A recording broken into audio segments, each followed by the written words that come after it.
Hi hello నమస్తే welcome to our channel. నేను మీ anchor Anil. So ఈరోజు ఒక స్పెషల్ గెస్ట్ని ఇంటర్వ్యూ చేయబోతున్నాను అనమాట. సో ఆ గెస్ట్ని నేను ఇంటర్వ్యూ చేస్తూనే ఉంటాను అనమాట. ఎందుకంటే ఒక ఇన్స్పిరేషనల్ ఇంటర్వ్యూ అని చెప్పొచ్చు. ప్రతి ఒక్కరు చూడాల్సిన ఇంటర్వ్యూ అని చెప్పుకోవచ్చు.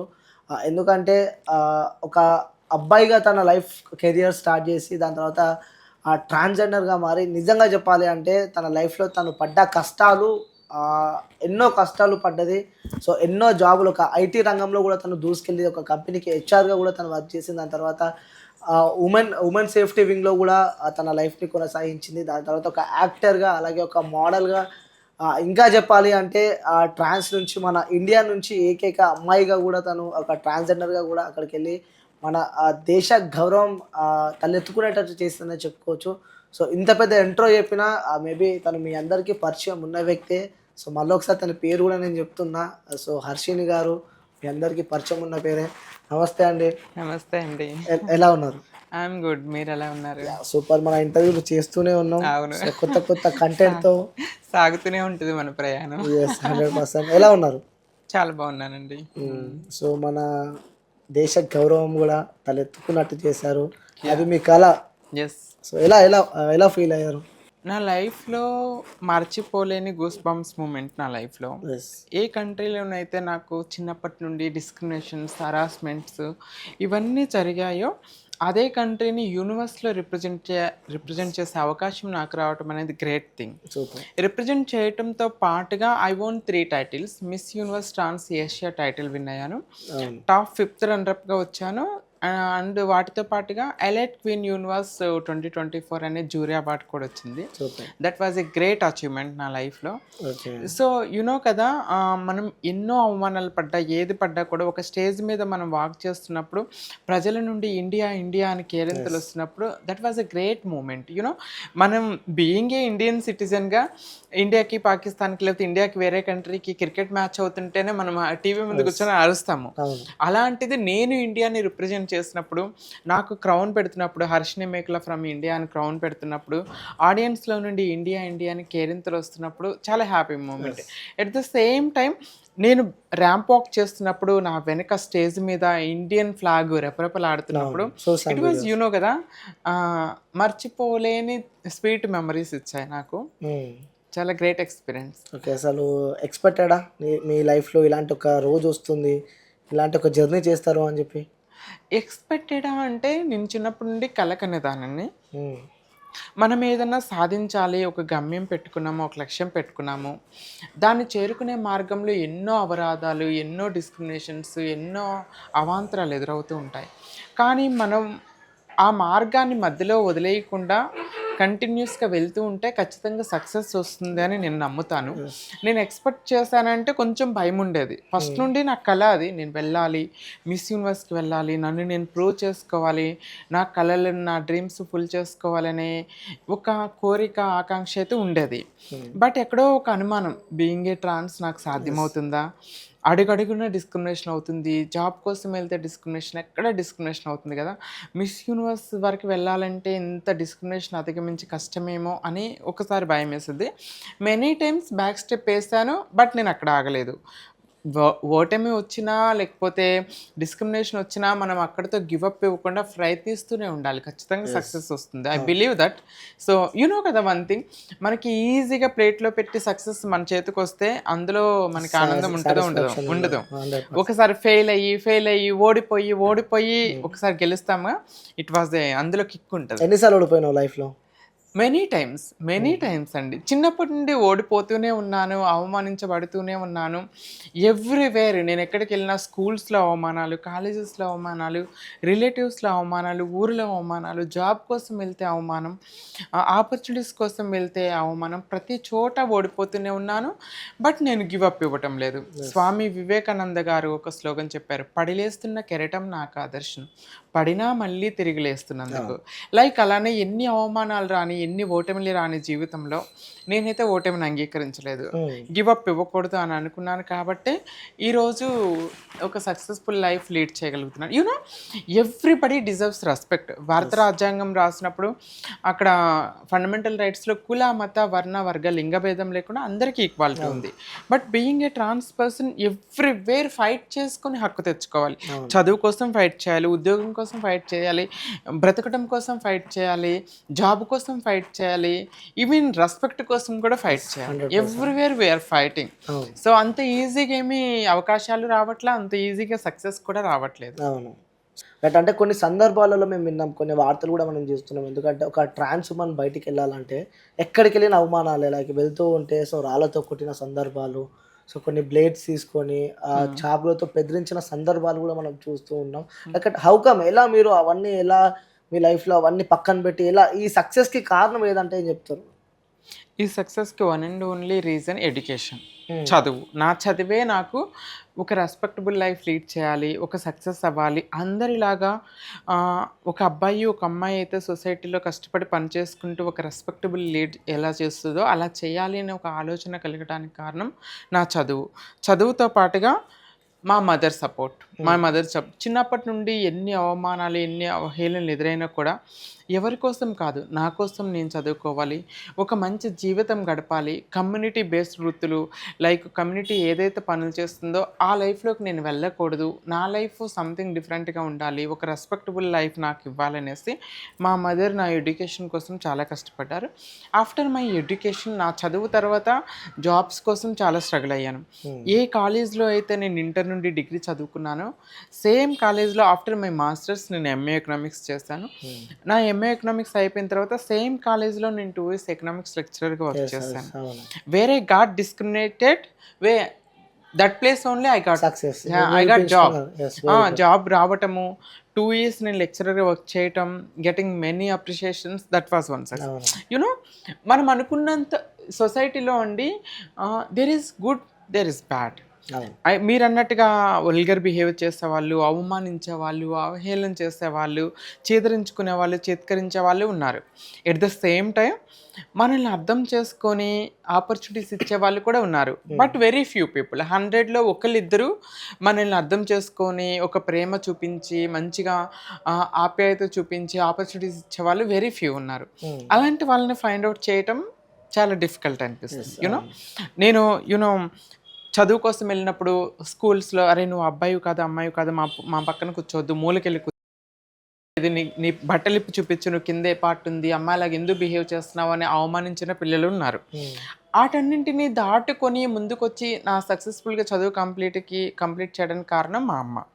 సో ఆఫ్టర్ ఎడ్యుకేషన్ జాబ్స్ కోసం వెళ్ళినప్పుడు సాఫ్ట్వేర్ కంపెనీకి వెళ్ళినప్పుడు నువ్వు ట్రాన్స్ కదా, నువ్వేం జాబ్ చేస్తావులే, నువ్వు నైట్కి వచ్చేస్తే నీ నెంబర్ ఈ నైట్కి వస్తాను, నువ్వు అది చేసుకొని బతుకు, ఇది చేసుకొని బతుకు అన్న వాళ్ళు ఉన్నారు. వాటన్నింటిని ఓవర్కమ్ చేసుకొని రావడానికి నా చదువు, నా నాలెడ్జ్ దానికి ఉపయోగపడింది. ఎందుకంటే ఓటమి వచ్చినా, అవమానించిన, అవహేళనలు వచ్చినా కూడా గివ్ అప్ ఇవ్వకుండా సక్సెస్ అవ్వాలనేది నేను నా స్ట్రెంగ్త్ బిల్డ్ చేసుకున్నా. అదొకటి వచ్చింది. దాని తర్వాత నా డ్రీమ్స్ నేను ఫుల్ఫిల్ చేసుకోవాలి. దిస్ ఈజ్ స్మాల్ లైఫ్, ఇది ఒక చిన్న లైఫ్, ఎప్పుడు ఉంటామో ఎప్పుడు పోతామో తెలియదు. ఈ చిన్న లైఫ్లో అనుక్షణం కాంప్రమైజ్ అయ్యి బ్రతకటం, అడ్జస్ట్ అయ్యి బ్రతకటం, ఓటమిని అంగీకరించుకుంటూ బ్రతకటం అది నాకు నచ్చలేదు. సో ఫ్రమ్ మై చైల్డ్హుడ్ నాకైతే ఏమి కళలు ఉన్నాయో, నాకైతే ఏమి డ్రీమ్స్ ఉన్నాయో అవి నేను ఫుల్ఫిల్ చేసుకోవాలి. That's the was. అంటే అందరూ నార్మల్గా ఇప్పుడు ట్రాన్స్ వాళ్ళందరూ బ్రతికితే నాకేం లేదు. Something I have to do something better చేయాలి. నా లైఫ్ జర్నీ చూసి కొంతమంది అయినా వాళ్ళ లైఫ్ మార్చుకుంటే ఇట్ విల్ బి గుడ్ అనేది నా ఒపీనియన్. అలానే ఎన్నో వ్యయ ప్రయాసలు కూర్చి నేను సాఫ్ట్వేర్ జాబ్ తెచ్చుకున్నాను. సాఫ్ట్వేర్ జాబ్ తర్వాత నేను మిస్ ట్రాన్స్ క్వీన్ ఇండియా 2018లో రిప్రజెంట్ చేస్తాను, ఆంధ్రప్రదేశ్ని రిప్రజెంట్ చేస్తాను. దాని తర్వాత మిస్ బ్యూటిఫుల్ స్మైల్ 2018 అనే జ్యూరీ అవార్డు వచ్చింది. ఆ జ్యూరీ అవార్డు తర్వాత మోడలింగ్ కెరీర్ స్టార్ట్ అయింది. మిస్ ముంబై, మిస్ దివా ఇలా రిప్రజెంట్ చేస్తాను. మెనీ రిప్రజెంట్ చేసుకుంటూనే ఒక రెస్పెక్టబుల్ లైఫ్ లీడ్ చేస్తున్నా. బట్ సొసైటీలో కొంతమందికి ఏంటంటే న్యారో మైండ్ ఉంటుంది. అంటే trans made for begging, trans made for sex work అనే ఉంటుంది. ఆ అపోహ వల్ల ఏమవుతుందంటే ఐ నెవర్ వెంట్. నేను అలా ఎప్పుడు వెళ్ళలే. నేను ఎందుకు వాళ్ళ అందరు మైండ్ సెట్ లో ఒక ట్రాన్స్జెండర్ అంటే కేవలం సెక్స్ వర్కే లేకపోతే బెగ్గింగ్ కే అని చెప్పి ఎందుకు అలా డిసైడ్ అయింది అనుకుంటారు? సొసైటీ చూసే చూపండి. అంటే ఒకప్పుడు మనకి రాజుల కాలం నాటి ఉన్నప్పుడు ఏంటంటే ట్రాన్స్జెండర్స్ అందరికీ ఒక రెస్పెక్టబుల్ పొజిషన్లో ఉండేవాళ్ళు. మొఘలుల పరిపాలనలో కానీ మంత్రులుగా, రాణీల దగ్గర చెలికత్తెలుగా, సలహాదారులుగా లైక్ ఒక మంచి మంచి పొజిషన్స్లో ఉండేవాళ్ళు రాజుల కాలంలో. తర్వాత బ్రిటిష్ పరిపాలన వచ్చినప్పటికి ఏమవుతుందంటే ట్రాన్స్ కమ్యూనిటీ వాళ్ళని అంటరాని వాళ్ళగా చూడటం, చీడపురుగులాగా చూడటం, ఊరు బయటకి వెలివేయటం ఇలాంటివి జరిగినాయి. అప్పటి నుండి ఏమైందంటే వాళ్ళ బ్రతుకు తెరువు కోసం ఇక అవే వృత్తులు చేసుకోవడం, భిక్షాటన, సెక్స్ వర్క్ చేసుకోవటం అలవాటుగా మారింది. అదే అపోహలు సొసైటీ ఇప్పటికీ కూడా స్టిల్ మనం 21st సెంచరీ వచ్చినప్పటికి కూడా ట్రాన్స్జెండర్స్కి ఇవే వృత్తులు చేసుకోవాలి. ఇఫ్ ఐ సే నేను బయటకు వెళ్ళి ట్రాన్స్ అని చెప్పగానే నేను ఒక రెస్పెక్టబుల్ లైఫ్ లీడ్ చేస్తున్నప్పుడు కూడా ఒక సెక్స్ వర్కర్ గానే బెగ్గర్ గానే చూస్తాడు వాడికి, నా గురించి తెలియనంత వరకు. మరి ఎందుకు ట్రాన్స్జెండర్స్ కేవలం చూస్తారు? ఎందుకంటే బయట మనం మన ఇంట్లో తల్లిదండ్రులు ఉంటారు, సో అమ్మలు ఉంటారు, అక్కలు, చెల్లెలు వాళ్ళందరూ ఉంటారు. మరి వాళ్ళని ఎందుకు అలా చూస్తలేరు అంటారు? మరి వాళ్ళ వే ఆఫ్ లైఫ్ వేరు కదండి, వాళ్ళ లైఫ్ స్టైల్ వేరు. ఇప్పుడు ఏంటంటే ఇప్పుడు అమ్మాయిలు కానీ అక్కల్ని, చెల్లెల్ని, అన్నల్ని, తమ్ముని ఇంట్లోని గంట వేరు. ఇప్పుడు ఒకళ్ళ ఇంట్లో ట్రాన్స్ పుట్టగానే ఏం చేస్తారంటే వాళ్ళ తల్లిదండ్రులు పరుగు పోతుందేమని 12-13 సంవత్సరాలకి ఇంట్లోని గంటేస్తారు, ఫోటోకి దండేసి చచ్చిపోయాడని చెప్పుకుంటారు. అప్పుడు వాళ్ళకి బ్రతుకు తెరువు లేక ఏం చేస్తారంటే కమ్యూనిటీలోకి వెళ్ళిపోతారు. ఆ కమ్యూనిటీలోకి వెళ్ళిపోవటం వల్ల ఏమవుతుందంటే చదువు లేదు, తల్లిదండ్రుల యాక్సెప్టెన్స్ లేదు, సొసైటీ నుండి రిజెక్షన్స్. ఇప్పుడు ఏం చేయాలో తెలియని మార్గంలో కమ్యూనిటీ బేస్డ్ వృత్తులు చేయటం చాలా వరకు అయింది. 90% పీపుల్ అలా చేస్తున్నారు. వాళ్ళని చూసి అందరినీ అదే దృష్టితో చూస్తున్నారు. అది తప్పని నేను అంటాను. అంటే వాళ్ళని అలా చూడటం తప్పేం కాదు. ప్రతి ఒక్కరిని అలానే చూడకూడదు. ఎవ్రీబడి ఇండివిజువల్, ప్రతి ఒక్కరికి ఇండివిజువల్ లైఫ్ ఉందండి. ఇప్పుడు మీరున్నారు, 6 నెలల పాపను రేప్ చేసిన ఒక అబ్బాయి ఉన్నాడు, మన న్యూస్లో చూస్తాం. నిన్ను రేపిస్ట్గా చూస్తే మీకు ఎంత బాధ అనిపిస్తుంది? అంతే కదా. 6 నెలల పాపను రేప్ చేసిన వాడు ఉన్నాడు, 60 ఏళ్ళ ముసలమ్మని రేప్ చేసిన వాడు ఉన్నాడు, అత్తను చంపిన కోడళ్ళని ఉన్నారు, కోడళ్ళని చంపిన అత్తలు ఉన్నారు. అలానే అబ్బాయిలు అందరూ ట్రాన్స్ చంపిన అబ్బాయిలు కూడా ఉన్నారు, ఉండొచ్చు. అన్ని every gender there is good people, there is bad people. వాళ్ళ వే ఆఫ్ డ్రెస్సింగ్ ఏ విధంగా ఉంటుంది అనుకోవచ్చు ట్రాన్స్జెండర్స్? మీరు మాట్లాడుతున్నారు కాబట్టి, సో వాళ్ళ వే ఆఫ్ డ్రెస్సింగ్ ఎలా ఉంటుంది అనుకుంటారు? ఎవరెవరు ఇష్టం అండి వాళ్ళ డ్రెస్సింగ్. ఒకళ్ళ డ్రెస్సింగ్ గురించి నేను జడ్జిమెంట్ చేయను. కాకపోతే వాళ్ళు మోస్ట్ ఆఫ్ ది పీపుల్ ఏంటంటే కొంచెం ఎక్స్పోజెస్ డ్రెస్లు వేసుకుంటారని నాకు అనిపిస్తుంది. నేను చూసినంత వరకు కొంతమంది పద్ధతిగా డ్రెస్సింగ్ వేసుకునే వాళ్ళు కూడా ఉన్నారు. అర్షిని బయటికి వెళ్ళినప్పుడేమో జనాలు ఎవరు ఏమన్నారు, మరి వాళ్ళని ఎందుకు అంటారు అట్లా? మీరు సెక్స్ వర్క్ లేకుంటే మీరు బెగ్గింగ్ వచ్చినా అని చెప్పి అర్షిని ఎవరు అన్నారు, వాళ్ళని మాత్రం ఎందుకు అంటారు? అంటే ఆ డిఫరెన్స్ ఏందంటారు మరి మీరు? వే ఆఫ్ బిహేవియర్ అయ్యి ఉండొచ్చు, way of behaviour, way of living style, dressing, way of living style అన్నీ ఇంక్లూడ్ అవుతాయి. మనం మాట్లాడే విధానం కూడా ఉంటుంది. మన అంటే ప్రతిదీ మనం చేసే ప్రవర్తన బట్టి ఆధారపడి ఉంటుంది. అది నేను అనుకుంటాను. అలా అని ఇప్పుడు నేను ఇంత పద్ధతిగా ఉన్నప్పటికీ కూడా, ఇంత డీసెంట్గా ఉన్నప్పటికీ కూడా నన్ను కూడా అలా చూసే వాళ్ళు ఒకళ్ళిద్దరు ఉంటారు. డీసెంటా మీరు? డీసెంట్ అంటే నాది నేను చెప్పుకోకూడదు. నాతో ఎవరైతే ట్రావెల్ చేస్తారో నా సర్కిల్లో ఉన్న వాళ్ళు దే కెన్ కామెంట్. వాళ్ళు చెప్పాలి. నాకు అర్థం కాలేదు. డీసెంట్ అంటున్నారు కాబట్టి ఏ పరంగా డీసెంట్ అని నాకు అర్థం కాలేదు. మీరే చెప్పాలి. ఇందాక ఇంట్రడక్షన్ లోనే చెప్పారు కదా. సో బీయింగ్ ఏ ట్రాన్స్, నేను చదువుకొని ఒక జాబ్ చేసుకుంటూ ఒక లైఫ్ లీడ్, ఒక రెస్పెక్టబుల్ గా లైఫ్ లీడ్ చేస్తున్నా హిస్టరీ తెలుసు. So I respect it. అదంటే నాకు చాలా గౌరవం, రెస్పెక్ట్ చేస్తా. సో ఇంకో యాంగిల్ ఉంది మీలో. ఏంటి? మీరు యాజ్ యాక్టర్ గా మీ ఇంకో యాంగిల్ ఉంది. సో ఆ వీడియోస్ మరి పక్కన మీరు చెప్తే పక్కన కూడా ప్లే చేసుకుంటా. సో ఆ వీడియోస్ చూసిన తర్వాత ఈ వర్షిని అని చెప్పి కూడా వాళ్ళు నమ్మరు. అంటే బీయింగ్ ఏ ఆర్టిస్ట్ మనం ఏదైనా క్యారెక్టర్స్ చేయడానికి సిద్ధంగా ఉండాలండి. నవే డేస్ ఏంటంటే ఇంకోటి చెప్పాలంటే మన ఇండస్ట్రీలో చూడండి, ఇప్పుడు ఇన్స్టాగ్రామ్లో కానీ సోషల్ మీడియాలో కానీ బోల్డ్గా రెడీ అయ్యి వీడియో పెడితేనే భయంకరంగా వ్యూస్ వస్తున్నాయి. ఇప్పుడు ఇలా పద్ధతిగా డ్రెస్ వేసుకొని పద్ధతిగా చీర కట్టుకొని వీడియో పెట్టాను అనుకో, దానికి లైక్స్ రావట్లేదు, వ్యూస్ రావట్లేదు. సో బీయింగ్ ఆర్టిస్ట్గా నేను కొన్ని మూవీస్కి ఆడిషన్స్కి వెళ్ళినప్పుడు ఇన్స్టాగ్రామ్ ఫాలోవర్స్ ఎంతమంది, సోషల్ మీడియాలో అడుగుతున్నారు. ఫాలోవర్స్ కావాలంటే ఏం చేయాలి ఆర్టిస్ట్ గా నేను కూడా కొంచెం లిటిల్ బుట్ అది కానీ తప్పక కావాలని కొంచెం న్యూడ్ గా జనాలని కంప్లీట్ న్యూడ్ ఏం పెట్టలేదు. కంప్లీట్ న్యూడ్ అంటలేను, ఆ వీడియోస్ చూసాను కదా మిమ్మల్ని మీరు యాక్ట్ చేసి, మీకోసమే చూసా కేవలం అది. అట్లా అనుకుంటే మరి నేను దెయ్యం క్యారెక్టర్ కూడా చేశాను. అది కూడా చేశాను దెయ్యం ఒక క్యారెక్టర్ సాంగ్ ఉంటుంది ఆర్కా మీడియా వాళ్ళది. ఆ సాంగ్ ఏదో ఉంటుంది లైక్ మీది టైటిల్ సాంగ్ అనుకుంటా, టైటిల్ సాంగ్ మేబీ ఆన్యూస్ ట్యూటోరియల్స్ అది చూసిన తర్వాత అసలు మీరేనా అనుకున్నాను అసలు ఆ వీడియో చూసిన తర్వాత. సో బీయింగ్ ఆర్టిస్ట్ మనం ఏదైనా చేయాలండి. ఒకటి అంటే లిటిల్ బిట్ బోల్డ్ వెబ్ సిరీస్ ఒకటి చేస్తాను నేను. అండ్ వన్ మోర్ థింగ్ దెయ్యం క్యారెక్టర్ది ఆర్కా మీడియా వాళ్ళది ఆన్యూస్ ట్యూటోరియల్స్ చేస్తాను, ఆహాలో ఉంది. అట్ ద సేమ్ టైం పద్ధతి అయిన క్యారెక్టర్లు కూడా చేస్తాను. లైక్ రీసెంట్గా ఇందులో కలవారి కొడలు కనక మహాలక్ష్మి సీరియల్లో ఒక మంచి క్యారెక్టర్ చేశాను. 4 days ఏమో వచ్చింది ఎపిసోడ్, అందులో చేశాను. జమినీలో అంతులేని కథ సీరియల్ చేశాను. లైక్ మెనీ చేస్తాను. అంటే బీయింగ్ ఆర్టిస్ట్ మనం ఏదైనా చేయాలండి. అంటే depends on character. On screen క్యారెక్టర్కి మనం సూట్ అయ్యాలి. అంటే ఇప్పుడు మనం హర్షిని మర్చిపోవాలి క్యారెక్టర్లోకి ఇన్వాల్వ్ అయినప్పుడు. ఆ క్యారెక్టర్కి మనం న్యాయం చేయాలంటే ఆ క్యారెక్టర్లో మనం జీవించాలి.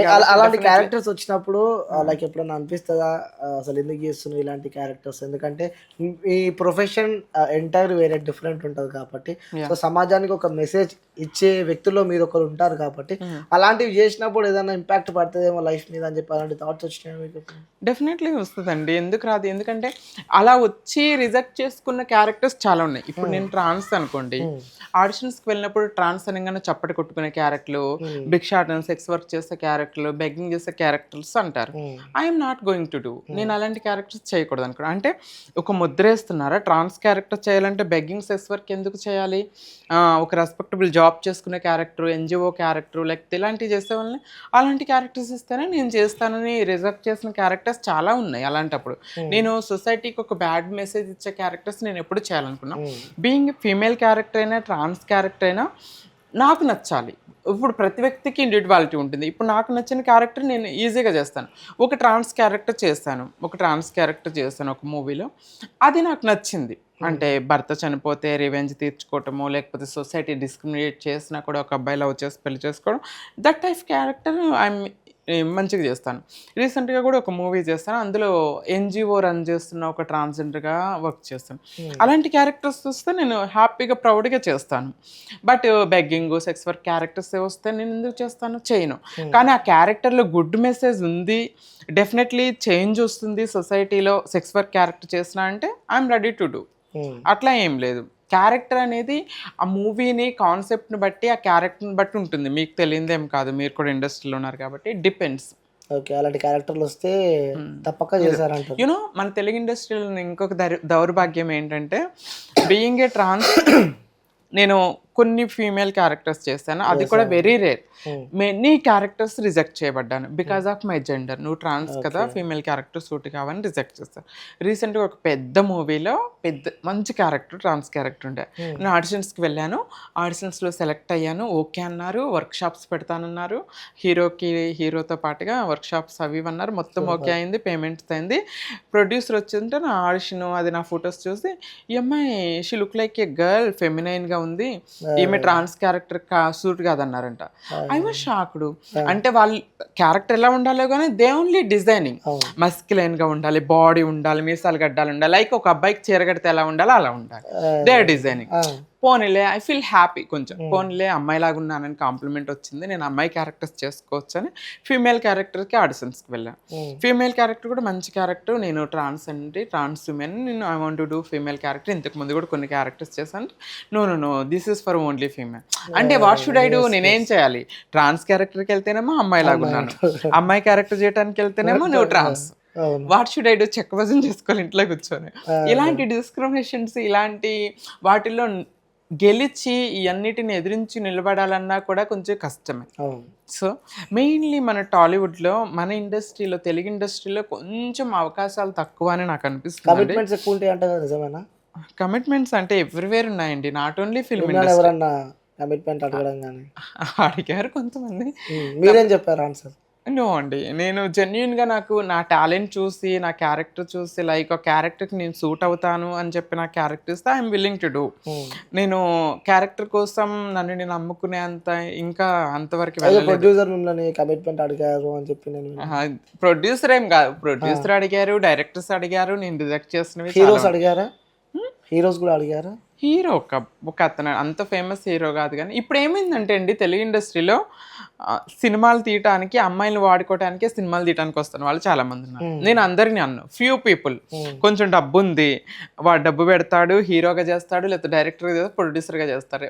ఆ సినిమాలో చేస్తున్న అమ్మాయిలందరిని మనం వాడుకుందాం. సినిమాలు రిలీజ్ అవ్వవు, పాడవవు అయి. అవును. చాలా సినిమాస్ సినిమాలు రిలీజ్ అవ్వవు, ఏమవ్వవు. షూట్ చేస్తారు, అమ్మాయిలు వాడుకుంటారు, దుబ్బేస్తారు. ఇలాంటి వాళ్ళు ఇప్పుడు చాలా మంది ఎక్కువయ్యారు. హ్మ్. కానీ కొంతమంది అయితే జెన్యూన్‌గా అమ్మాయిల్ని కమిట్మెంట్ అనేదే లేకుండా జెన్యూన్‌గా మూవీస్ చేసి రిలీజ్ చేస్తున్న వాళ్ళు కూడా దే ఆర్ మెనీ పీపుల్. ఇందాక చెప్పినట్టుగా ఎవ్రీవేర్ అండి. Not only film industry. ఇప్పుడు సాఫ్ట్‌వేర్ జాబుల్లో లేవా? ఎక్కడ బయట పోయినా లేవా? మేబీ ఎక్కడ కామన్ పోయినా అవే అయిపోయింది ఇప్పుడు అది. కమిట్ అసలు కమిట్మెంట్స్ దాకా వస్తున్నారు. ఇంట్లో ఇల్లీగల్ అఫైర్స్ ఎన్ని నడుస్తున్నాయి సొసైటీస్‌లో. ఎవ్రీవేర్ కామన్ అయిపోయింది. హ్మ్. ప్రపంచం అంతా రెండే విషయాల మీద నడుస్తుంది. ఒకటి డబ్బు, ఒకటి ఇది. ఇవి ఈ రెండిటి మీదే ప్రపంచం ప్రాస్టిట్యూట్ నడుస్తుంది. పైన నడుస్తుందంటారు. నడుస్తుంది. అవును. ఇట్స్ అలాంటివి చూసినప్పుడు మీకేమనిపిస్తూ ఉంటది? లైక్ అంటే ఈ న్యూసెస్ ఇప్పటికప్పుడు మీరు చెప్పినట్టు. హ్మ్. సో, ఇవన్నీ ఈ మధ్య చాలా వైరల్ అయిపోయింది. రీసెంట్‌గా ఒక ఇష్యూ చూసినాం మనం. హ్మ్. సో, ఆ తల్లిని చంపేసిన యెస్. కూతురని కూతురు. జెప్పి. సో, ఇంతకుముందు మనం చూసినాము భర్తను కుక్కర్ చంపిన. గురించి చూసినాము, భర్త గురించి చూసినాము. Cement drum. ఆ! ఇవన్నీ సిమెంట్ డ్రమ్‌లో పెట్టి. కుక్కర్‌లో పెట్టి మొత్తం ఇట్లా బాయిల్ చేసిరని జెప్పి. హ్మ్. సో, ఈ సమాజంలో ఇలాంటివి విన్నప్పుడు మీకేమనిపిస్తూ ఉంటది? మానవ విలువలు పోతున్నాయనిపిస్తుందండి. మానవత్వం మర్చిపోతున్నాం అనుకుంటున్నాం. మనకొక చిన్న దెబ్బ తగిలితేనే నొప్పి, నొప్పి అని అవును. బాధపడుతూ బ్యాండేడ్ ఎళ్లి హాస్పిటల్‌కెళ్ళొస్తుంటాము. అలాంటిది ఒక మనిషిని చంపే హక్కు మనకెవరిచ్చారండి? I yeah! No that pain ఎంత painful because I am done my big surgery. Complete ఆ! ఫీమేల్ సర్జరీ చేయించుకున్నప్పుడు 2 మంత్స్ బెడ్ మీదే రక్తం వరదలాగా కారిపోతుంటుంది. చూసేవాళ్ళు లేక, "అమ్మా నన్ను కాపాడండి. ఎందుకు చేయించుకున్నావు సర్జరీ? ఆ నొప్పులు భరించలేక రక్తం కారుతున్నావు." ఆ పెయిన్ తెలుసు మనకి. అలాంటిది ఒక మనిషిని కిరాతకంగా చంపే హక్కు ఎవరికిచ్చారండి? ఇది మాత్రం చాలా దారుణం అనిపిస్తది. అలాంటి వాళ్ళని కఠినంగా శిక్షించాలనిపిస్తది. నాకు అవకాశం ఇస్తే వాళ్ళని అప్పటికప్పుడే చంపేస్తే తక్షణ న్యాయం వస్తుంది. అట్‌లీస్ట్ ఇంకొకళ్ళు చేయటానికి చేయడానికి భయపడతారు. భయపడతారు. యెస్. థింగ్ ఇంకోటేందంటే చెప్పనండి, ఇప్పుడు శరీర కోరికల కోసం ఒక మనిషిని పెళ్లి చేసుకొని హనీమూన్‌కని తీసుకొని చంపారండి. అవును. నిండు ప్రాణాన్ని యెస్. చంపే నీ హక్కెవరిచ్చారండి? అవును. నీకిష్టం లేకపోతే వదిలేసి ఎళ్ళిపో. నీ కోరికలు తీర్చుకోవడానికి ఒకడితో కాదు 10 మందితో పో. ఒకళ్ళని చంపే ఇట్లా హక్కే బతికుంటే ఉంది. సమాజం ఒప్పుకోదు లైఫ్ ఈజ్ గదా! ప్రీషియస్ అండి. అహా! బతికుండంగా ఇంకొకరి దగ్గర పోతే సమాజం ఒప్పుకోదు గదా! ఒప్పుకోకపోతే నువ్వు భరించు. బాధ భరించు లేకపోతే ఏదైనా మనిషిని చంపే హక్కెవరిచ్చారు? ఇప్పుడు నీకు ప్రాణం పోసే హక్కుందా? దెబ్బ తగిలితే దెబ్బని నయం జేసుకోవడానికే మందులేసుకోవాలి, కట్టేసుకోవాలి, హాస్పిటల్‌లో అవును. తిరగాలి. అది ప్రాణం తీస్తున్నావు నువ్వు. ఆ ప్రాణాన్ని నువ్వు పోయగలవా? ప్రాణం పోసే హక్కు లేనప్పుడు, ప్రాణం పోసే శక్తి లేనప్పుడు, ప్రాణం తీసే హక్కు నీకెలా ఉంది? ప్రాణం తీసే హక్కు నీకు లేదు కదండీ! ఇప్పుడు నువ్వు ఒక తల్లి బాధ ఇప్పుడు నువ్వు అతన్ని చంపేసావు. ఆ తల్లి బాధ నీకెలా తెలుస్తుంది? అవును. తెలుస్తుంది గదా! మనిషిని చంపే హక్కు ఎవ్వరికీ లేదండి. ఎందుకంటే అమ్మో! మనం బీయింగ్ ఏ హ్యూమన్ బీయింగ్‌గా మనం ఆలోచించుకుంటే మనకర్థమవుతది. మన ప్రాణం మనకెలా ఇంపార్టెంటో అవును. చనిపోయిన వ్యక్తికి కూడా తన ప్రాణం అంతే యెస్. ఇంపార్టెంటు. 100% అది. కాబట్టి ఒక మనిషిని చంపే హక్కు, గాయపరిచే హక్కు అసలు తిట్టే హక్కే లేదండి మన రాజ్యాంగం ప్రకారంగా. బూతి తిట్టే హక్కే లేదు. హ్మ్. హర్ట్ చేసే హక్కే లేదు. అవును. అలాంటప్పుడు చంపే హక్కు ఎలా ఉంటుంది? కాకపోతే ఇప్పుడేంటంటే చట్టాలు ఉరి శిక్షను రద్దు చేయటము, నేరాలు ఎక్కువ పడకపోవటం, చంపుతున్నారు, జైలుకెళ్తున్నారు, 2 నెలలు, 3 నెలలు ఉంటున్నారు, మళ్ళొచ్చేస్తున్నారు. బెయిల్‌లో బయటకొచ్చేస్తున్నారు, హ్మ్. వేరే పెళ్లి చేసుకుంటున్నాడు, ఖతం. హాయిగుంటున్నాడు. అవును. ఎవరికన్నా బిడ్డో హ్మ్. చచ్చిపోతున్నాడు. నీకేంటి? పాపం. హ్మ్. అలాంటప్పుడు ఏం చేయాలంటే నిర్దాక్షిణ్యంగా వేరే కంట్రీస్‌లో కొన్ని అవును. చూస్తాంగా కొన్ని రేప్ చేసినా, మర్డర్ చేసినా ఇమ్మీడియేట్‌లీ రోడ్డు మీద అటాక్. నించోబెట్టేసి పేల్చి చంపేయటమా, బట్టలు లేకుండా తలకాయ నరికేయటమా అందరి ముందు, అట్లా చేస్తున్నారు. అలాంటి అవును. శిక్షలు మన ఇండియాలో వస్తే నేరాలు రావాలి. తగ్గుతాయి. వస్తే మంచిది. తగ్గుతాయేమో యెస్. యెస్. ఒకవేళ వస్తే నిజంగా యెస్. కదండీ! 100% అది. ఎక్కడ చూసినా అన్యాయం, ఎక్కడ చూసినా అఘాయిత్యాలు. హ్మ్. అలాంటివి మన ఇండియాలో గూడా అమలు చేస్తే అప్పుడు తగ్గుతాయి. ఆ మధ్య రేప్ రేప్ చేస్తే తన పేరెందుకు రేప్ చేస్తే ఎన్‌కౌంటర్ చేస్తారు అబ్బాయిల్ని హ్మ్. ఇమ్మీడియేట్‌గా. హ్మ్. దిశ కేసు మీద. కొంతకాలం హ్మ్. అప్పుడు దిశ చట్టం వచ్చింది. అవును. కొంతకాలం రేప్స్ తగ్గినాయి. అవును. మళ్ళీ మొదలైనయి. హ్మ్. ఈ మధ్యలో ఏదన్నా అలాంటిది ఇన్సిడెంట్ జరిగితే మళ్ళీ కొన్ని తగ్గుతాయేమో. ఓకే. వుమెన్ సేఫ్టీ వింగ్‌లో వర్క్ చేశారు కాబట్టి యెస్. అంత డీప్‌గా లోపల నుంచి వస్తున్నాయన్నమాట అవన్నీ. యూ నో నేను కూడా మెనీ ఇష్యూస్‌ని సాల్వ్ చేశానండి. చట్టం అందరికీ సమానమే. కానీ ఇందాక మీరు అడిగినట్టుగా ట్రాన్స్ వాళ్ళని అట్టా ఎందుకు చూస్తారు, ఇట్ట ఎందుకు చూస్తారంటే ఈవెన్ పోలీస్ డిపార్ట్మెంట్‌లో కూడా అలా చూసేవాళ్ళున్నారు. ఇప్పుడు ట్రాన్స్‌జెండర్ సెక్స్ వర్క్‌కెళ్ళిందో లేకపోతే ఇంట్లో ఉందో నలుగురు, ఐదుగురు కలిసి బలవంతంగా రేప్ చేసేస్తారు. రేప్ చేస్తే ఆమె రక్తం కారుకుంటా, బాధతో నొప్పుతా పోలీస్ స్టేషన్‌కెళ్ళి కేసు పెడితే నువ్వు ట్రాన్స్‌జెండర్ నీకు రేపేంటి అని కేసు తీసుకోని ఇన్సిడెంట్స్ చాలా ఉన్నాయి. ఎందుకు ట్రాన్స్‌జెండర్ శరీరానికి నొప్పి ఉండదా? రక్తం కారదా? బాధ అనిపించదా?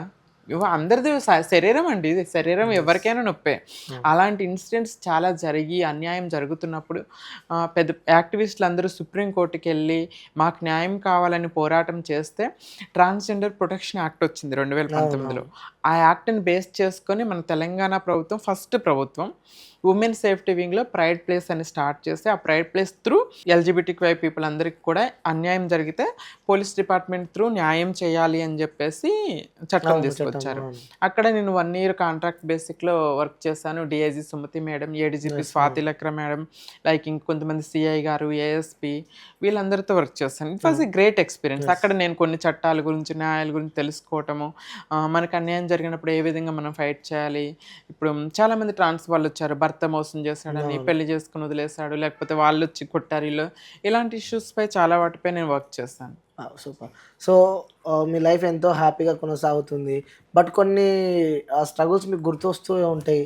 సో ఆల్మోస్ట్ మీరు బ్రోకెన్ అని చెప్పి మాకు తెలుసు. ఎందుకంటే గతంలో మాత్రం మీ బ్రేకప్ స్టోరీ షేర్ చేసుకున్నారు కాబట్టి. సో గుర్తొస్తుంటాడా అప్పుడప్పుడు, లేకపోతే మర్చిపోయావా టోటల్లీ? మర్చిపోయానండి.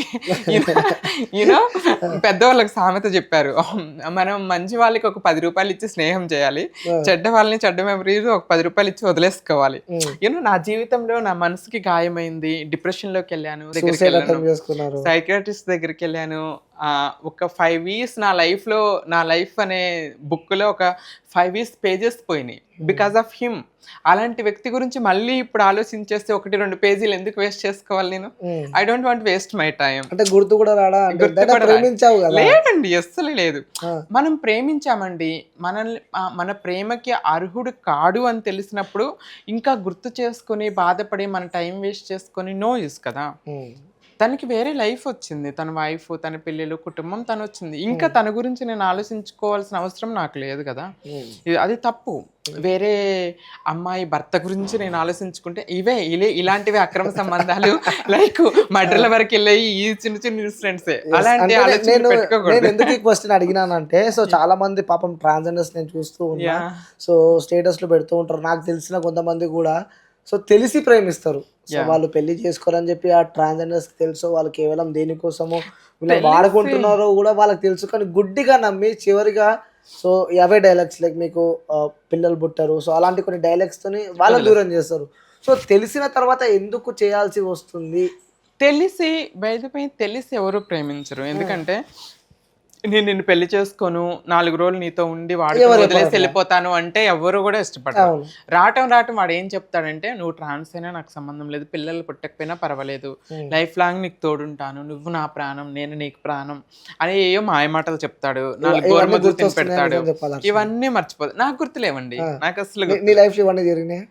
డెఫినెట్లీ జరుగుతాయి కదా, ప్రతి ఒక్కరి లైఫ్ లో జరుగుతాయి.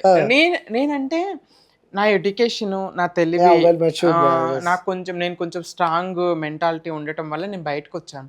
దట్ టైం ఇప్పుడు అనిపిస్తుంది, చాలామంది ప్రేమ మోసపోయి ఒక అబ్బాయి వదిలేయగానే ఎందుకు సూసైడ్ చేసుకుంటారా అనిపించేది.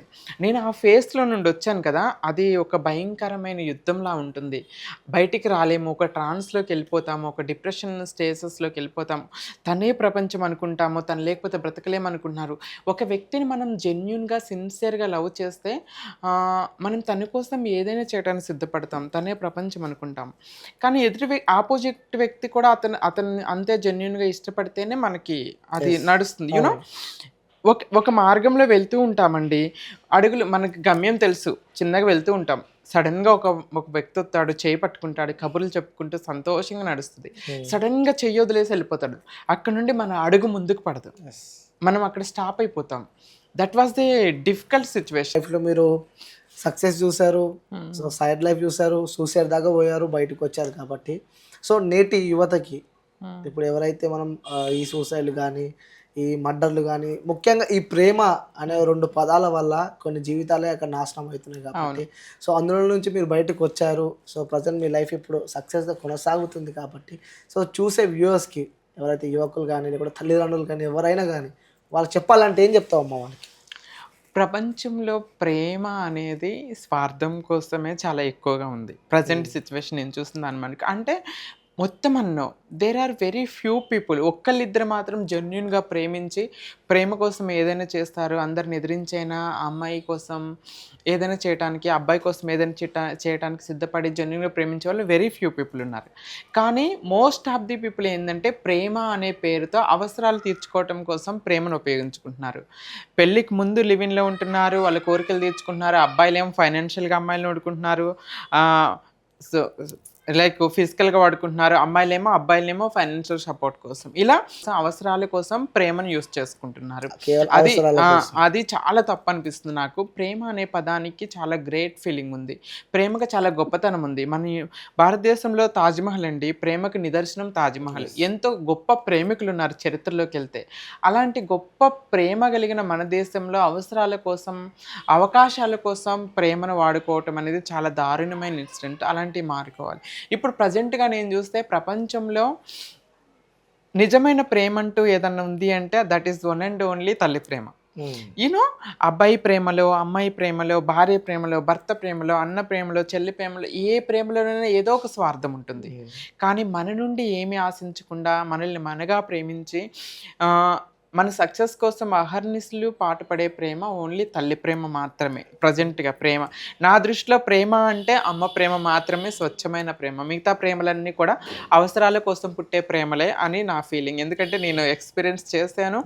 అలా అని ప్రేమే లేదు అన్నో, that was a great feeling. ఒక్కసారి చేయి పట్టుకుంటే లైఫ్ లాంగ్ వదిలిపెట్టి వెళ్ళకుండా మన కంట్లో నీళ్ళు వస్తే ఎదుటి వ్యక్తికి మనం ఏం చెప్పకుండానే కళ్ళల్లో నీళ్ళు వస్తాయి కదా, అది నిజమైన ప్రేమ. అలాంటి ప్రేమ ఈ రోజుల్లో దొరకటం చాలా కష్టం. దొరికిన వాళ్ళు అదృష్టవంతులు. దొరికిన వాళ్ళు అదృష్టవంతులు, అంతే. It's true. ఓకే. సో ఇప్పుడు మీ ఫ్యామిలీ విషయానికి వస్తే ఎక్కడ ప్రాపర్ ఎక్కడ మీది? నేను పుట్టింది పెరిగింది మొత్తం కూడా ఒక చిన్న పల్లెటూరు అండి, బల్స్పాడు, జక్కిపేట మండల్, కృష్ణా డిస్టిక్ అన్నమాట. Okay, Krishna district. ఓకే, అమ్మ నాన్న ఏం చేస్తుండేవాళ్ళు? చిన్నప్పుడు అమ్మ నాన్న ఇద్దరు కూడా పొలం పని చేసేవాళ్ళు. వ్యవసాయ కూలీలు ఉంటారు కదా. మాకు 1 ఎకరంన్నర సంథింగ్ ఎంతో పొలం ఉండి వడ్లు పండించేవాళ్ళు. అలా వ్యవసాయం చేసుకుంటూ బతికారు. They both are illiterate but they know the value of education. చదువు ఒక ఇంపార్టెన్స్ తెలుసు. ఇద్దరు చదువుకోలేదు బట్ ఆ ఉద్దేశంతోనే నన్ను తమ్ముడిని ఇద్దరిని కూడా కష్టపడి చదివించారు. నన్ను మాస్టర్స్ వరకు చదివించారు, తమ్ముడిని ఎంటెక్ వరకు చదివించారు. ఇద్దరిని ఇంత కష్టపడి కూలి పని చేసుకుని చదివించడం అంటే ఇట్స్ ఏ గ్రేట్ థింగ్. నా entire study was completed in Telugu medium, government schools, government colleges only. నేను ఎప్పుడు ట్యూషన్కి వెళ్ళలేదు, ఎప్పుడు ప్రైవేట్ స్కూల్స్లో కాలేజీలో కూడా చదువుకోలేదు. సూపర్. సో అంటే ఆ ప్రేమ తెలుసు అంటారు వాళ్ళకి. యా. ఓకే. సో ఇంట్లో ఇలా మీరు ట్రాన్స్జెండర్గా లైక్ అంటే సో చిన్నప్పుడే మనం అబ్బాయిగా ఉన్న అమ్మాయి క్వాలిటీస్ వస్తాయి కాబట్టి సో స్కూల్కి వెళ్ళే టైంలో కానీ ఇంట్లో ఉన్నప్పుడు సరే స్కూల్ ఇవన్నీ పక్కన పెడితే మీ పేరెంట్స్ ఎలా ఫస్ట్ వాళ్ళు ఎలా వాళ్ళతో ఎలా మీరు షేర్ చేసుకున్నారు, ఎలా ఎలా చూశారు వాళ్ళు? నేను 12 years ఏజ్ నుండి కూడా అంటే 8 years ఏజ్ నుండి కూడా I behave like a girl. స్కూల్కు నుండి వచ్చి అక్క బట్టలు వేసుకుంటాను, స్కూల్కి అబ్బాయి డ్రెస్లో వెళ్ళనని గొడవ చేయటం, అలాంటివి మెనీ అమ్మ తెలిసి తెలియదు. ఇప్పుడంటే మనకి 10 yearsకే వాట్ ఈస్ వాట్ అనేది అర్థమైపోతుంది. పిల్లలకి ఫోన్ ఏంటి, సెక్స్ ఏంటి, మెయిల్ ఏంటి, ఫీమేల్ ఏంటి మొత్తం అర్థమైపోతుంది. ఆ ఏజ్లో స్మార్ట్ ఫోన్ లేదు, ఇంటర్నెట్ లేదు, అసలు ఇంటరాక్షన్ లేదు జనాలతో. So I mean 90s kid. ఆ టైంలో ఏమైందంటే ఐ యూస్ టు గో, అమ్మ నేను స్కూల్కి అబ్బాయి డ్రెస్లో వెళ్ళను, అమ్మాయి డ్రెస్లో వెళ్తే గొడవ చేస్తుంది. అమ్మ చిన్నపిల్ల తెలిసి తెలియకేదో అంటుంది అనుకునేది. అలానే పెరుగుతున్నా 12 years వచ్చేస్తాయి. అంటే నాకు 7th classకి వచ్చా. నా బిహేవియర్లో మార్పు వస్తుంది. అమ్మాయిలకు జరిగే ప్రతిదీ నాకు జరగాలని కోరిక. విలేజెస్లో మెచ్యూర్ ఫంక్షన్ చేస్తారు, అక్కలిద్దరికి మెచ్యూర్ ఫంక్షన్ చేస్తారు. నాకెందుకు చేయవమ్మా అని రోజు గొడవాడేదాన్ని, రోజు అలిగేదాన్ని. అమ్మ నాకు మెచ్యూర్ ఫంక్షన్ చేయ, అక్కలకి చేస్తావు నాకు చేయవేంటి అని గొడవాడుతూ ఉండేదాన్ని. Many things happy. హ్యాపెన్స్. ఇలాంటివి రెగ్యులర్‌గా జరుగుతూ ఉండేవి అనమాట. అలా అప్పటి నుండి అమ్మకు కొంచెం డౌట్ రావటం స్టార్ట్ అయింది. Many things. స్కూల్‌కి వెళ్ళొచ్చేదాన్ని. స్కూల్ రాగానే అద్దం ముందు కూర్చొనేసి అమ్మ సారీ కట్టుకొనేసి బొట్టు పెట్టుకొని అమ్మాయిలాగా రెడీ అయిపోయి మురుసుకునేదాన్ని. ఐ ఫీల్ దిస్ ఈజ్ మీ. ఇది కదా నేను. ఎందుకు రోజు నాకు ఇష్టం లేకపోయినా అబ్బాయిలాగా స్కూల్‌కి ఎందుకెళ్ళాలి అని చెప్పేసి ఒక ఆహ్, ఆ క్వెషన్ మార్క్ స్టార్ట్ అయ్యేది నాకు. But I don't know what to do. నేనేం చేయాలి? ఎలా చెప్పాలి? ఒక భయం. పిల్లలు ఏడిపించడం స్టార్ట్ అయ్యాయి. విలేజెస్‌లో ఇప్పుడంటే అందరూ ఈక్వాలిటీ వచ్చేస్తుంది. ఆ అబ్బాయి పనేం లేదు, అమ్మాయి పనేమి లేదు. ఇప్పటికి స్టిల్ విలేజెస్‌లో ఏంటంటే ఆడవాళ్ళ పనులు వేరు, మగవాళ్ళ పనులు వేరు సెపరేట్ చేస్తారు. డిఫరెన్స్ చూపిస్తారు. మగవాళ్ళంటే కట్టెలు కొట్టాలి, లేకపోతే సంథింగ్ ఏదో పొలం పనికి బయటికెళ్ళి అట్లా ఉంటది. ఆడవాళ్ళంటే గిన్నెలు తోమాలి, కల్లాపు చల్లి ముగ్గులు పెట్టాలి. ఈ ఈ ఫీలింగ్స్ ఉండే. I use to do. చిన్నప్పటి నుండి కూడా నేను కల్లాపు చల్లటం, ముగ్గులు పెట్టడం, బౌల్స్ క్లీన్ చేయటం, ఇల్లు ఉడ్చటము ఇలాంటి పనులే చేస్తుండేదాన్ని. అందరూ ఎగతాళి చేసేవాళ్ళు. 0.5 గాడని, రేకులోడని ఇలాంటి పదాలతో పిలిచేవాళ్ళు. అవి హర్ట్ అయ్యాయి నాకు. బట్ ఆ పదాలకి మీనింగ్ కూడా నాకు తెలిసేది కాదు. అట్లనే చాలా బాధపడేదాన్ని. అలా డిస్క్రిమినేషన్స్ అవుతున్నా నేను 9th క్లాస్‌కి వచ్చినప్పుడు 14 ఇయర్స్ అప్పుడు ఇంట్లో ఎవరు లేరు. అమ్మ చీర కట్టుకొని బయటకొచ్చి తిరుక్కుంటా, కల్లాపు చల్లి ముగ్గులు పెట్టుకుంటాను. చుట్టుపక్కల వాళ్ళు, చుట్టాలు అందరూ వచ్చేసి నాకేదో దెయ్యం పట్టిందని భూత వైద్యుల దగ్గర తీసుకెళ్ళా. మెనీ ఇన్సిడెంట్స్ హ్యాపెన్స్ ఇలాంటివి. నేను అంటే చిన్నప్పటి నుండి కూడా అమ్మాయిలాగే బిహేవ్ చేసేదాన్ని. అమ్మాయి చేసే పనులన్నీ చేసేదాన్ని. నాకు క్వెషన్ మార్క్స్ స్టార్ట్ అయ్యాయి. అద్దం ముందు చూసుకున్నప్పుడు నాతో నేను యుద్ధం ఇన్‌సైడ్ నేను వేరు, ఔట్ సైడ్ నేను వేరు. ఎందుకు నేను ఇలా నటించాల్సి వస్తుంది అని బాధపడుతూ, భయపడుతూ ఉండేదాన్ని. వెనెవర్ నాకు 15 ఇయర్స్ ఏజ్ వచ్చినప్పటికి నాకు ఒక మైండ్ మెచ్యూరిటీ అనేది వస్తుంది. వాట్ ఈజ్ వాట్ అనేది ఇప్పుడు అర్థమయ్యేది నాకు. అంటే I feel I'm a girl. ఒక అమ్మాయిని చూసినప్పుడు నా సిస్టర్ హెయిర్ స్టైల్ బాగుంది, డ్రెస్ బాగుంది, నేను అలా రెడీ అవ్వాలి అలా అనిపించేది. అబ్బాయిని చూసినప్పుడు హ్యాండ్సమ్‌గా, కేరింగ్‌గా ఇలాంటి బాయ్ ఫ్రెండ్ కావాలి, ఇలాంటి హస్బెండ్ కావాలనిపించేది. But I was in male body, male dress. That time I decided ఈ బాడీ నాది కాదు. నా కోరికలు, నా బిహేవియర్ లైక్ ఏ గర్ల్ లాగా ఉన్నాయి అని చెప్పేసి డిసైడ్ అయ్యాను. అమ్మకి అర్థమైపోయింది. అమ్మకి చెప్పలేదు. కానీ నేను అమ్మ శారీస్ కట్టుకొని తిరగటం ఇంట్లో, అమ్మాయిలాగా బిహేవ్ చేయటం అమ్మకి అర్థమైపోయింది. అమ్మ 2-3 సార్లు చెప్పింది అలా అనకు నాన్న, అందరూ ఏడిపిస్తున్నారు, నువ్వు స్ట్రిక్ట్‌గా నేను ట్రై చేసేదాన్ని. ఎంత ట్రై చేస్తున్నా నా వల్ల అయ్యేది కాదు. ఒక అమ్మాయికి అబ్బాయి డ్రెస్ వేసి నటించు అంటే నటించటం ఏమీ తెలిసిపోతుంది ఈజీగా. నాదే అలానే అయ్యేది. అబ్బాయి డ్రెస్ వేసుకునేదాన్ని, అబ్బాయిలాగా బిహేవ్ చేయమని అనేవాళ్ళు. కానీ అబ్బాయి డ్రెస్ వేసుకున్నప్పటికి కూడా అమ్మాయిలాగే బిహేవ్ చేసేదాన్ని. చుట్టుపక్కల అక్క వాళ్ళతో కూర్చొని అష్టాచమ్మాలు, తొక్కులు బిళ్ళ ఆడుకోవటం, క్రికెట్ అవన్నీ ఆడకుండా అసలు ఏం లేవు. అలాంటివి ఏం లేవు. తొక్కుడు బిళ్ళ ఆడతాము, అష్టచమ్మ వాటిల్లో ఫస్ట్ వచ్చేదాన్ని. మళ్ళీ అష్టచమ్మ, తొక్కుడు బిళ్ళ, ఇంకా ఈ లేడీస్ గేమ్స్ ఆడుతూ ఉండేదాన్ని. ఈ అచ్చన గిల్లలు ఇవన్నీ ఆడతా. బాగుంటాయి. బాగుంటాయండి, చాలా బాగుంటాయి. అట్లా ఆడుకుంటా ఉండేదాన్ని. అందరూ ఏడిపించే వాళ్ళు, చీరలు కట్టుకోవటం ఇంట్లో. అట్లా అమ్మకి అనుమానం వచ్చింది. బట్ నేను కమ్యూనిటీలోకి వెళ్ళిపోతే నా లైఫ్ స్పాయిల్ అవుతుందనే ఉద్దేశంతో అమ్మ నాకు కౌన్సిలింగ్ చేసేది. నువ్వు అలా వెళ్ళొద్దు, చదువుకోవాలి. మెనీ టైమ్స్ నేను అమ్మకి చెప్పా, అమ్మ నేను ఇంట్లో వెళ్ళిపోతాను, అందరూ నన్ను అవమానిస్తున్నారు, నాన్న నన్ను ఇష్టపడట్లేదు అని బాధపడేదాన్ని. But I don't know the way. ఎలా వెళ్ళాలి, ఎక్కడికి వెళ్ళాలని తెలిసేది కాదు. అట్లా డిగ్రీ సెకండ్ ఇయర్లో ఉన్నప్పుడు నాకు ఒక ట్రాన్స్ పరిచయం అయ్యారు. ఆమె సజెస్ట్ చేశారు, నువ్వు ముంబై వెళ్ళు. ముంబై వెళ్తే డిగ్రీ ఫైనల్ ఇయర్ ఎగ్జామ్స్ రాసి చెప్పకుండా పారిపోయి తర్వాత మళ్ళీ రిటర్న్ వచ్చేసాను. అమ్మకి లేదు నువ్వు కమ్యూనిటీలోకి వెళ్ళొద్దు, కష్టపడి చదువుకోవాలి అని చెప్పడం వల్ల నేను మళ్ళీ ఎంఏ ఎకనామిక్స్ చేశాను.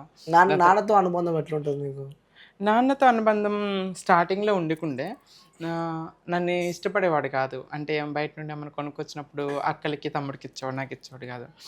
ఆ బాధ నన్ను వెంటాడేది. అప్పుడు అమ్మని అడుగుతాను, అమ్మ నాన్న ఎందుకమ్మ నన్ను ఇష్టపడ్డాడు, నాన్న ఎందుకమ్మ నన్ను ప్రేమించడం అని అమ్మని అడిగిన క్వశ్చన్స్ చాలా ఉన్నాయి. బట్ నాకు తెలిసేది కదా అప్పుడు. బట్ మా నాన్నని కూడా నేను బ్లేమ్ చేయను. ఎందుకంటే సో కాల్డ్ సొసైటీ మనది పురుషాధిపత్యం ఉన్నటువంటి మెన్ హైకార్టీ సొసైటీ ఉన్నాం. ఇప్పుడు మా నాన్న బయటికి వెళ్తే చుట్టుపక్కల వాళ్ళు, ఊర్లో వాళ్ళు, మీ అబ్బాయి తేడావాడు, 0.5 ఉంటా, ఇజ్రాయల్ సంఘంలో కలిసిపోయాడని మా నాన్నని అడుగుతుంటే ఐ ఫీల్ షేమ్. కొంచెం బాధ అనిపించేది. ఇంటికి వచ్చేసి వీడి వల్ల నేను తలెత్తుకొని తిరగలేకపోతున్నాను, సొసైటీలో నా పరువు పోతుంది అని బాధపడటం, ఏడ్చటం, లైక్ అమ్మని తిట్టడము, నన్ను తిట్టడం చేసేవాడు. అప్పుడు నాకు కొంచెం బాధ అనిపించేది, నాన్న నన్ను ఎందుకు ఇష్టం, ఇందులో నేను చేసిన తప్పేంటి, దేవుడు చేసిన తప్పుకి నన్ను ఎందుకు నిందిస్తున్నారు, దేవుణ్ణి మాత్రం అర్ధనారీశ్వరుడని పూజిస్తారు, శిఖండిని పూజిస్తారు, అందరు పూజిస్తారు, కానీ ఆ దేవుడు నాకు ఇచ్చాడు ఈ జన్మ, నేను కావాలని చేసుకోలేదు. యూనో 8 years నుండి 12 years ఏజ్లో నాకేం తెలుస్తుంది, I behave like a girl, అంటే ఇది దేవుడిచ్చిన జన్మ నాది, దేవుడిచ్చిన జన్మకి నేను చేయని తప్పుకి నాకెందుకు శిక్షిస్తున్నారు, నేను చేయని తప్పుకి నన్ను ఎందుకు ఇట్లా పనిష్మెంట్ ఇస్తున్నారు అనేది అప్పటి నుండి చాలా క్వశ్చన్స్ వెంటాడుతూనే ఉండేవి. బట్ థింగ్ ఏంటంటే అమ్మ ఉన్నంత కాలం నాన్న నన్ను అర్థం చేసుకోలే. ఎప్పుడైతే అమ్మ చనిపోయారో, అమ్మ చనిపోయిన 2 years, అమ్మ చనిపోయిన 2 yearsకి నాన్న చనిపోయారు. ఓకే. సో అప్పుడు నాన్న నన్ను అర్థం చేసుకున్నారు. లైక్ నేను అప్పుడు ముంబైలో ఉండే, హీ యూస్ టు కాల్ చేసేవాళ్ళు, తిన్నావా, జాగ్రత్త, ఆరోగ్యం జాగ్రత్త, టైంకి తిను, జాగ్రత్త అని అర్థం చేసుకున్నాను. యూనో ఐ థింక్ తను అర్థం చేసుకున్నాడు, ఇన్ని రాళ్ళు ఎవరు అర్థం చేసుకోలేదు, తనే ప్రేమించాడు. ఉన్న ఒక్కతే ఇట్లా చూసుకుంది గాజు బొమ్మలాగా, ఇప్పుడు అది కూడా చనిపోయింది, ఎవరు లేకుండా అనాథ అయిపోయింది, పోనీ నేనన్నా మాట్లాడదామని నాన్న రిలీజ్ అయ్యాడేమో, నాన్న ఫోన్ చేయటం, మాట్లాడటం అవి చేస్తూ ఉండేవాడు. ఎప్పుడన్నా ముంబై నుండి నేను ఇంటికి వచ్చినప్పుడు because of my surgeries dehydrate అయిపోవటం, ఓవర్ అయిపోతుంది, బయట నుండి కోకోనట్ వాటర్ తీసుకురావటం, స్నాక్స్ తీసుకురావటం, తీసుకొచ్చి నాకు ఇవ్వటం, పొలం దగ్గరికి వెళ్తే ఎండగా ఉంది, నువ్వు పొలంలో వద్దు, ఇంటికి వెళ్ళేవా అని చెప్పి నాన్న చెప్పడం, ఇలాంటి ఇన్సిడెంట్స్ జరిగేవి. I feel happy. చిన్నప్పటి నుండి ఏ ప్రేమ అయితే నాన్న దగ్గర దూరమైందో ఆ ప్రేమ నాకు వస్తుంది. ఇప్పుడు నాన్న నన్ను ప్రేమిస్తున్నాడు, అమ్మ దూరమైంది, ఇంకెలాగా నాన్నలోనే ఇద్దరిని, అమ్మని నాన్నని ఇద్దరిని నాన్నలోనే చూసుకుందాము అనుకునే టైంకి ఐ లాస్ట్ మై డాడీ, నాన్న కూడా చనిపోయాడు. ఇది పుండి మీద కారం జరిగినప్పుడు ఇది ఎంత బాధాకరం ఇన్సిడెంట్ అంటే చెప్పలేను ఆ ఫీల్. అది జరిగింది. అంటే స్టార్టింగ్ నాన్నతో లేకపోయినప్పటికీ కూడా తర్వాత నన్ను అర్థం చేసుకున్నాడు. బట్ నాన్న ప్రేమని జీవితాంతం శాశ్వతంగా నాకు ఉండే అదృష్టం లేకుండా అయిపోయింది నాకు. సడన్ గా దగ్గర ఉన్న టైంలోనే మళ్ళీ నాన్న చనిపోవడం, తర్వాత అర్థం చేసుకున్నాక నాన్న చనిపోయాడు. దాని తర్వాత ఎలా మరి? దాని తర్వాత ఇంకెవరు లేరు, ఇంకా అమ్మ నాన్న ఇద్దరు చనిపోయారు. అమ్మ చనిపోయినప్పుడే నేను కంప్లీట్గా డిప్రెషన్లోకి వెళ్ళిపోయాను, సూసైడ్ అటెంప్ట్ చేశాను. ఐ బికేమ్ మ్యాడ్, బ్రతకని అనుకున్నారు అందరూ, చచ్చిపోతాను అనుకుని.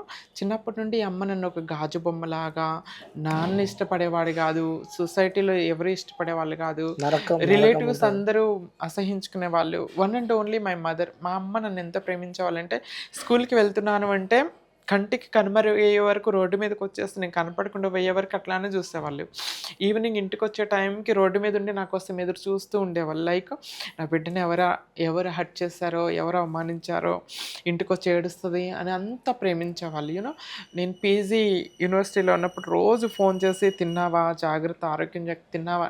ఇప్పుడు అనిపిస్తుంది, తిన్నావా అని అడిగే మనిషి లేకుండా అయిపోయాడు. That is the only one person అమ్మ. ఆ ప్రేమ నాకు దూరం అయిపోయింది అనేది మంటత. అమ్మకి నాకు ఎంత గ్రేట్ బాండింగ్. అమ్మని వదిలేసి ఒక్కరోజు కూడా ఉండేదాన్ని కాదు.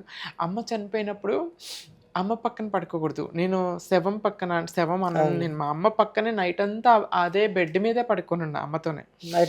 నైట్ అంతా అంత డిప్రెషన్లోకి వెళ్ళిపోయాను. సెకండ్ రోజు, థర్డ్ రోజు పల్లెటూరులో ఏంటంటే డే టైంలో సమాధుల వైపు వెళ్ళటానికి భయపడుతూ ఉండేవాళ్ళు తెయాలని. నేను అర్ధరాత్రి 1ంటికి 2ంటికి వెళ్ళి మా అమ్మ సమాధి మీద పడుకొని ఏడుస్తూ ఉండేదాన్ని. అంటే టోటల్లీ మ్యాడ్ అయిపోయాను, డిప్రెషన్లోకి వెళ్ళిపోయాను. అందరూ చచ్చిపోతా అనుకున్నారు, బ్రతకను అనుకున్నాను. పొలంకి ఏదో పురుగుల మందు వేస్తారు, అది తాగేశాను. మా అక్క వాళ్ళు తీసుకెళ్ళి హాస్పిటల్ అడ్మిట్ చేసి బతికిచ్చారు. లైక్ 6 months కంప్లీట్ డిప్రెషన్లోకి వెళ్ళాను. ఫుడ్ తినేవాళ్ళు మా సిస్టర్స్, కజిన్స్ వాళ్ళు నన్ను చంపల మీద కొట్టి మజ్జిగ తాపించేవాళ్ళు. సిలైన్స్తోనే నడిచారు. ఊళ్ళో జనాలు కూడా వచ్చి నన్ను చూసి ధైర్యం చెప్పడానికి, అమ్మ తిరిగి రాదు, నువ్వు ధైర్యంగా ఉండాలని చెప్పేవాళ్ళు. చచ్చిపోతా అనుకున్నారు అందరూ. మరి ఎలా బ్రతికానో, లేకపోతే అమ్మే వచ్చి నన్ను బతికిచ్చిందో తెలియదు, కానీ బతకని అనుకున్నారు అందరూ. అంత డిప్రెషన్లోకి వెళ్ళిపోయాను. అంటే సక్సెస్ అయిన అప్పుడు ఇవన్నీ గుర్తొస్తూ ఉంటాయా? లైక్ మీ లైఫ్లో పడ్డ కష్టాలు, దగ్గరతో ఉన్న టైంలో నాన్న దూరం కావడం, సో అమ్మ లేకపోవడం, సో ఈ టైంలో వాళ్ళు ఉంటే చాలా సంతోషంగా ఫీల్ అవుతుండేమో. బట్ వాళ్ళు ఎక్కడున్నా నీ హ్యాపీనెస్ని మాత్రం వాళ్ళు కోరుకుంటారు. సో లైఫ్లో ఇంకా అనుకున్న గోల్స్ రీచ్ కావాలని చెప్పి మనస్ఫూర్తిగా కోరుకుంటున్నా. సో చివరిగా మా వ్యూవర్స్కి ఏమని చెప్పాలనుకుంటున్నారు ఇంకా? Thank you. మీరన్నది 100%. అమ్మా నాన్న నాతో లేకపోయినప్పటికి కూడా నేను సాధించే ప్రతి విజయంలో, ఎస్. నాకొచ్చిన ప్రతి అవార్డులో, ఇంటి నిండా అవార్డ్స్ వచ్చాయి, నాకొచ్చిన ప్రతి అవార్డులో అమ్మ నాన్న ఉంటారు. Hope for best. సొసైటీలో నేను ఏం చెప్పాలనుకున్నానంటే ఎడ్యుకేషన్ ఇంపార్టెంట్. ప్రతి వ్యక్తి లైఫ్ కూడా చాలా ఇంపార్టెంట్ అండి.